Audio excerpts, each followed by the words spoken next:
Having a studio at home is one thing. Venturing out and finding a studio space outside of home is another. I've been keeping my mind open to having a dedicated studio space outside of home for some years now. When I came across this space, it felt like it was time. Welcome to my new studio space. It's nice in here. It's new, it's fresh, Ro agrees. Yeah, this is awesome. This is my first studio space outside of my home, and I'm enjoying it. It's a nice space. I've set up some art on the walls as well. I'm planning on putting more art on the walls as I go along. I was also thinking about doing sketches and also using this part of the wall for different ideas. Sort of an inspiration wall I want to have at the same time. I want to take you and show you around different spots and how I set it up. It's similar, but also different from my previous studio space at home. And I try to utilize the space the best of my ability. I got Roro over here. He's molding something using molding clay. It's also weird talking on camera right now because I'm in a bigger studio space and there's other studios. It's interesting because I'm talking to a camera and technically no one's right in front of me. Talking to you guys at the same time though, I can only imagine someone in their other studio thinking to themselves right now, who is he talking to? Actually, so this studio space is actually like a headphone studio space. So people have to have their headphones in. They're not blast their music out loud, which is a good thing. Recording these videos, which I plan to do, is recording more of these YouTube videos. It's gonna be interesting finding a way to record them at the same time, especially like right now I think no one's here. I walked around, I checked, and I don't think anyone's here at the moment. Okay, it's good to record.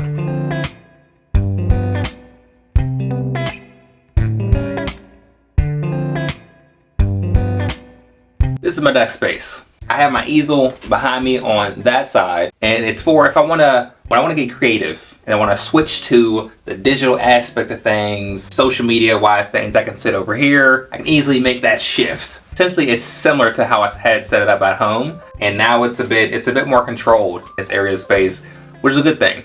Another thing I like is I like having a essential to-do list. I was recently writing a weekly to-do list because I was thinking to myself, I have to get things done. At the same time, I don't know where to start.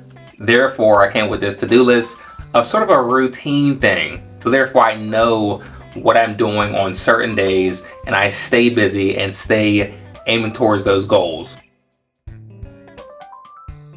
Down here is where I have all my books. I got different kind of books in here. Also, I put my sketchbooks in this area as well. These are right here.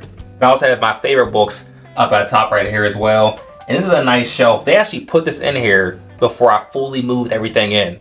So I like this shelf. That's my main purpose of this shelf is for, are these books. And then also down here, I had to add the spray paint cans in there as well.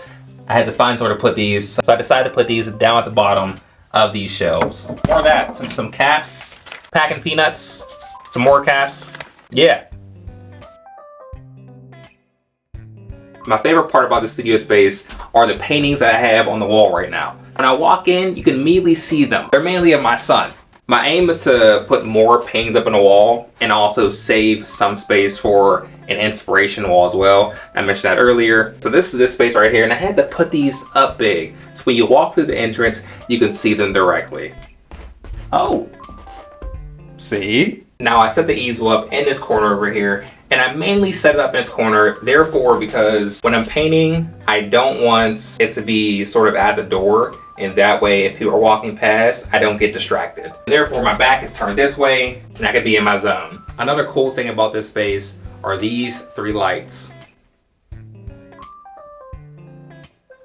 Then I also have this wall over here, right above my desk with these 3 paintings.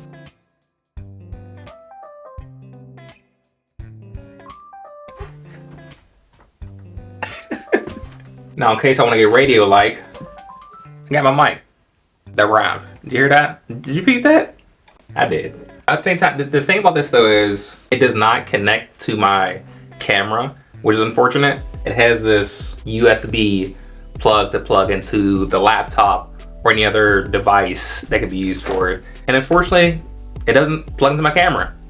That's all right. So I haven't found a good use for this. I don't think I actually have fully used this yet. That's a crazy thing. But I will. Now this is a bin that I cleared out. It had a bunch of different things in it. Now it's much better, much more clear. There were a ton of things in this. I was almost hoarding, it felt like. I cleared that out, got it organized. Now it's much more clear. I was deciding on what I need to throw away, and it was tough. It was tough trying to figure out what I need to throw away. And one thing that helped me figure that out was, I think I heard someone talk about, if you haven't used something within 6 months, then you probably don't need it. And that's what helped me throw away a lot of things, was that tip right there. I was finding stuff that I forgot I had and stuff that I haven't used for more than 6 months, and that was immediately in the trash. What I immediately, I had to bargain with myself to decide on throwing it away. I got the storage down here. This Yeti container that has some things in it, random stuff, gold leaf, things of that sort. Then I also have another bin here full of different things. I actually have in this some things I use for festivals, specifically one festival that's in here. Also, you have to have a pair of paint pants, because I mess my clothes up a lot. I get a lot of paint on my clothes, and then I have to just not wear them out amongst the public anymore because they have paint on them. Therefore, I have a dedicated pair of paint pants. These were once pants that I would wear out in the world. Now I can't wear them out like that, or people look at me crazy. Now they're here. I gotta have my set of canvases over here as well. Much bigger canvases. And I'm aiming to paint larger sizes, and I can't wait to use these ones. I'm excited about that. I have more paintings over here on the ground that I have not hung up yet. And honestly, I think I might hang these up. I might not at the same time. Let me make sure my face is in it. Can you see me? Yeah, you can see me. A lot of kneeling today. I'm doing a lot of kneeling. I got these paintings right here, and I may not hang them. I may hang them up. Maybe this one right here. And I think for this one, I actually want to cut this one out. I did a master study of this one, and so I want to cut this one out and put it in a frame, similar to how they would have the frames back in the older days. A nice, simple frame like that. This was a master study that I did of, I think it was a Rembrandt painting. I think so. I might be wrong. I'm gonna have to double check. At the same time, I don't want to hang up a lot of my old work because I don't want to get into the mindset of thinking in the mindset of my old paintings, because I want to think about new things and new ideas. So I'm not gonna, my idea is not to surround myself with old paintings. Let's bring this over here. A lot of kneeling in this video. I'm doing a lot of kneeling. It's all right, it's all right. This is a card that I love, and it has all my paints on here. Most of my paints that I use, my oil paints, and also my brushes as well. I think I want to get more mason jars so I can have more of those, put more brushes in. And this covers that whole area. I got some other cans in here, like fixative and varnishing as well. Then also some gesso. All my oil paints are up here. I have my palette up here as well. My battery died. Truly need to invest in a second battery. I'm about to show you more close-ups of the entire studio itself. I hope you enjoyed this video of the studio tour. I'm excited to record more YouTube videos in this studio space. Don't forget to like and subscribe. I will see you next time. And here you go.